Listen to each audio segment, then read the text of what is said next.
Time to go to work.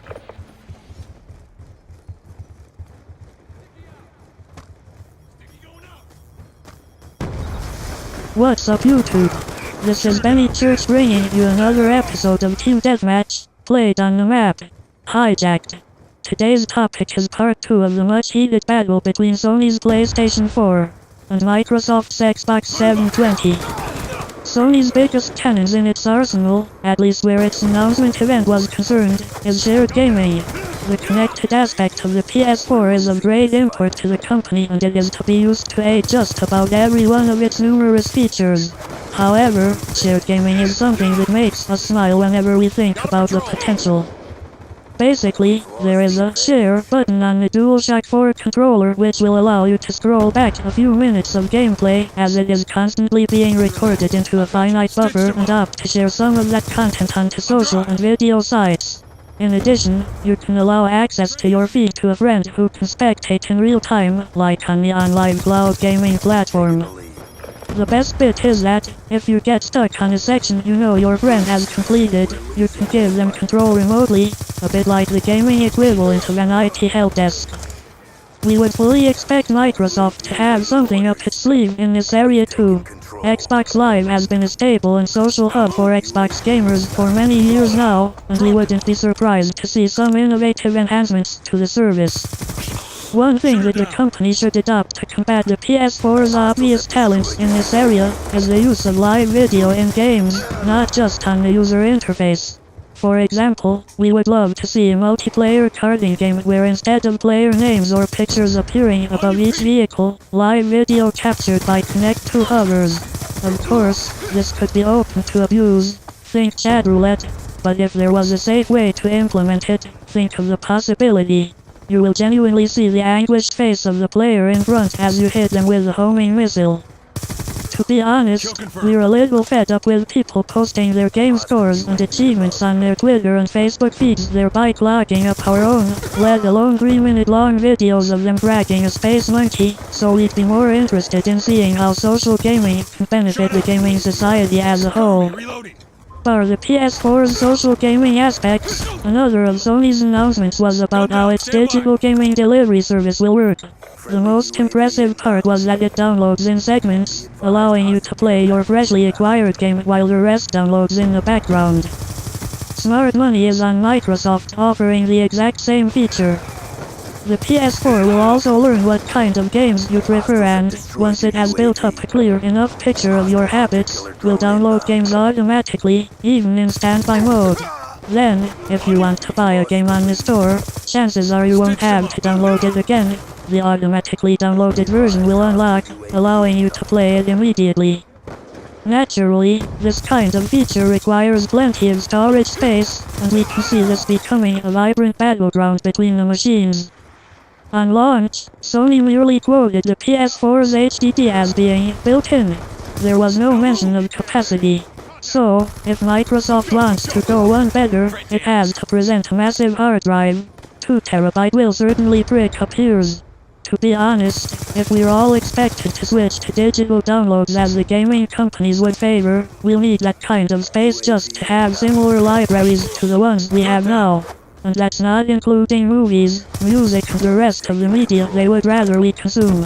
It may seem a lot now, but 1 TB doesn't seem enough to us. One area that was not touched upon in any significant way by Sony at its PS4 shindig involved the next generation machine's entertainment capabilities. Yeah, we found out that it will feature some apps, Netflix included, and that it will have a Blu-ray player like the PS3, a fact discovered only when reading through the official press release, not from a mention on the night. So, considering these elements have been downplayed by Sony for now, the entertainment abilities of the Xbox 720 should very much be in the spotlight when Microsoft announces the Xbox 720. It will definitely need a Blu-ray player, and a 3D capable one at that. Microsoft has been good on the app front with the Xbox 360, but we'd like to see much more from the company. Think Samsung Smart TV. Just about every catch-up and video-on-demand service is available through Samsung Teles, and we'd like to see the same on Xbox 720. Spotify as well as Xbox Music would be helpful. Ultraviolet Movie Locker access would be welcome too in the UK. And would it be too much to ask to have network streaming abilities for file types people actually use? MKV anybody? The second screen experience will be important in this aspect too. It would be great to have a film run on the Xbox 720, for example, that can then be transferred to a tablet or smartphone to continue in a different room, without the need to exit the console and spark up the dedicated mobile app. Again, this is something the Wii U controller does very well. The games demos we've seen for the PS4 so far are impressive, but Microsoft could really steal the thunder here. Imagine an Xbox 720 launch event where they unveiled the next generation versions of Xbox exclusive titles like Gears of War, Forza and, let's not forget, Halo. As long as they don't just wheel out a new version of Viva Pinata. In terms of third-party games, though, things will be similar on both platforms for many of the reasons mentioned above.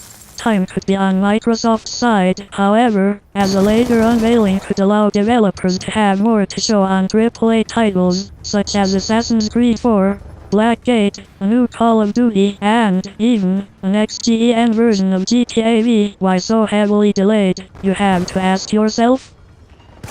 This will be the most hotly contested area, at least initially, we feel. How each of the manufacturers price their respective new machines will be of utmost importance in enticing early adopters. We don't know what's in Sony's mind at the moment, whether it wants to push out the PS4 at a massive loss, pricing the console aggressively, or if it is happy to place the console as a premium product. We suspect there will be little in the street prices of the PS4 and Xbox 720, so it could boil down to what you get in the box. What is bundled with each. One thing that has always irked us in the past is that you generally only get one controller in the launch package. Pop two in and you may have an advantage. Similarly, a bundled AAA game could make a difference. As for release date, this time around Microsoft will not have the first laugh.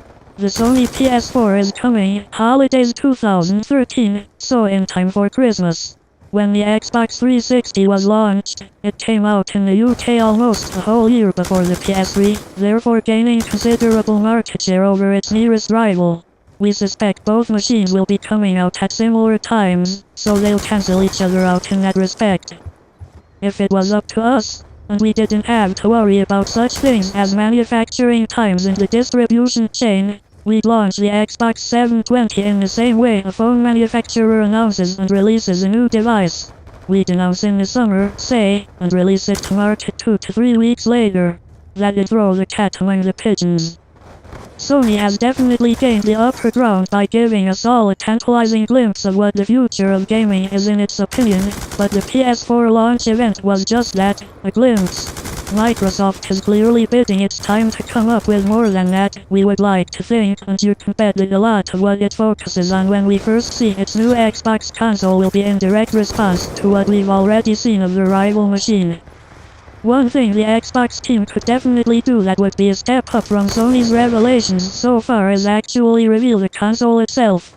We're not too bothered by the lack of the PS4 at the PS4 event, as we don't sit all day lovingly ogling our games consoles. We look at the action on the screen, not the machine itself. However, it would be good to have something to photograph. And it would be interesting to see how both manufacturers will combat heat and noise issues, considering the PC-like architecture they've adopted for power purposes. So, Microsoft, if you really want to turn our heads back from the direction of Sony, you need to flash a little leg. Even an exhaust port will do. What else would you like to see on the Xbox 720? Do you think it will be a PS4 beater? Or vice versa? Let us know in the comments below. Today's episode has been brought to you by the letter O, and P and by the number -85. Today's word of the day is Butterface. Definition: a girl who is hot, except for her face. Yo homie, everything is hot, but her face. Thanks for watching. Show some love by clicking the like and subscribe button. Leave a comment below if you liked the video or not, or if you just want to be a jerk. Have a great day.